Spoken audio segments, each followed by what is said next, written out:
Our planet, our world, a place that we call home.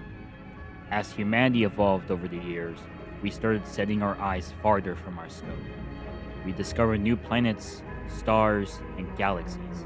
Our world was so big, yet so small at the same time. But then, questions started to arise. Are we really alone? Are there aliens out there? What is beyond our universe? These questions, sparked by human curiosity, were only the beginning.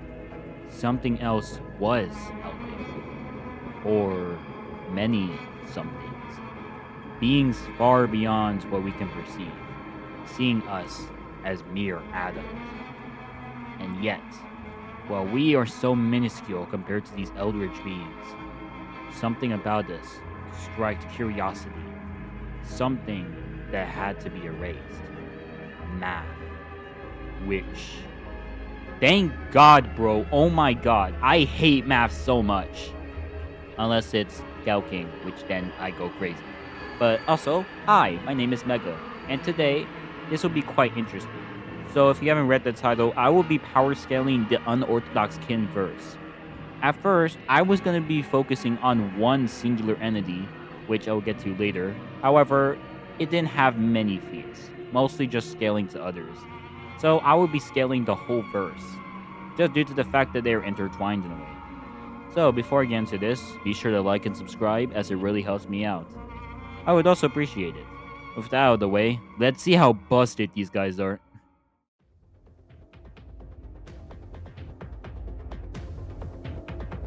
Now, first off, what is Unorthodox Kitten?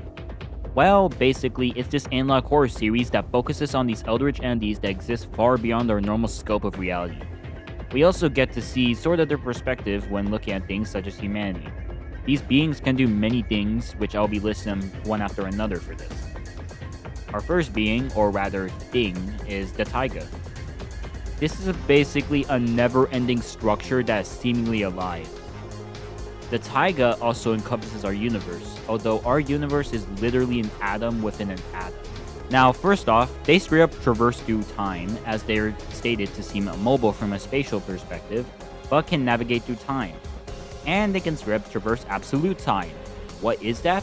I have no idea. Then they can straight up generate new axes and create new dimensions. Another thing is the taiga's ability to store axiomatic systems, which in turn contains the Zermelo-Fraenkel set theory. I probably butchered that guy's name, which includes Russell's paradox. More on that later. They can assimilate other beings like themselves to evolve and move out of their concept of plane. Then, seemingly, the taiga is also non-existent in nature, and the taiga seemingly holds narratives within itself. And the juicy part is that the taiga seemingly erased math from existence. Math, the concept, gone. Conceptual destruction. And now, if you thought that was weird, there is more. We have another set of beings called the painters. No, not the dudes from Urban Spook, but these box guys. But basically, the painters, we don't really see what they can do. However, we do see them absorbing countless taiga, which in turn gives them energy absorption. Then, along with that, since they are superior to the taiga, they should be able of doing or possess the same qualities of the taiga, like their ability to jump through time, create new dimensions, as they are stated to paint things into existence, erase concepts, and more. And due to transcending the taiga, they are above narratives, which means they could have a resistance to plot manipulation. And then, beyond the painters, there exist artificial gods. Again, due to them being superior to the other two, they possess the same abilities as per mentioned before. Along with this, they can seemingly generate explosions. Although, it is seemingly described that the explosion was actually a time jump, so I will leave it up there. So, you must think we're done, right? Wrong.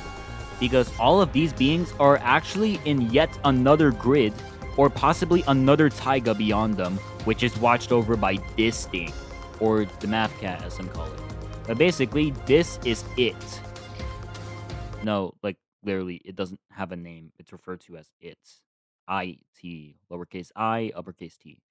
But basically, this is the being that the gods were trying to become, which possibly explains why the artificial gods sort of look like it.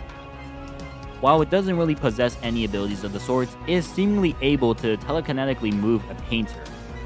And again, it probably has the same powers as the beings before. So yeah, if you thought that was crazy, you're in for a good time.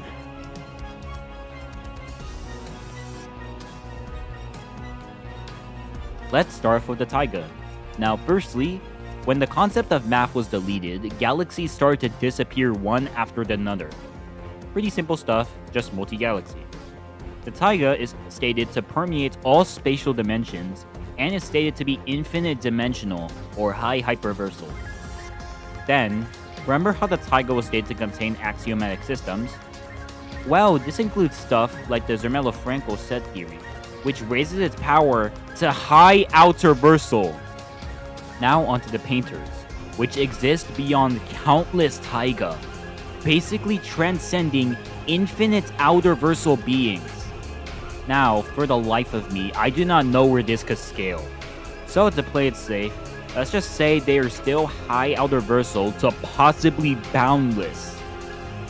Then we move on to artificial gods, which don't really transcend painters like how they transcend the taiga, so they should scale relatively the same, albeit to a higher degree. Then we get to It, who literally sees all of these beings as a grid. I'm not gonna lie, being beyond infinite high outer versal beings and transcending all those beings that transcend those beings, it might be boundless. I'm not even joking. But now, onto speed.